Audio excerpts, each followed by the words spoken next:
নমস্কাৰ। বৰ্তমান সময়ত বহুত মানুহৰে কাহ, চৰ্দি, জ্বৰ হৈ আছে। ইয়াৰ পৰা ৰক্ষা পাবলৈ আমি 4টা ৱৰ্ড সুইচ ৱৰ্ডছ চান্টিং কৰিব পাৰোঁ বা জপ কৰিব পাৰোঁ। একে বস্তু মনেৰে কৈ থাকিব লাগিব। ৱৰ্ডকেইটা হ'ল ৱালনাট, ক্ৰেব, এপল, পাৰ্ল। দুবাৰকৈ ক'ব, ৱালনাট, ক্ৰেব, এপল, পাৰ্ল। আৰু এঞ্জেল নম্বৰ এইটো লিখি থ'ব। শৰীৰৰ যিবোৰ সহতীয়া মানুহ শৰীৰৰ বাওঁফালে লিখিব 11 স্পেচ 72 স্পেচ 844।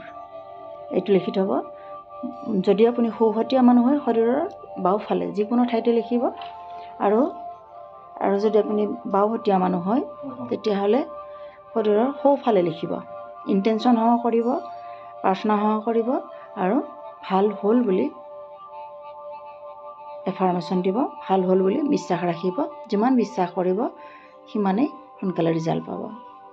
আৰু আপুনি এই এঞ্জেল নাম্বাৰটো এখন কাগজত সেউজীয়া কলমেৰে লিখি বা নীলা কলমেৰে লিখি বটলত লেবেল লগাই থৈ দিব পাৰে আৰু সেই বটলৰ পানী খাই থাকিব।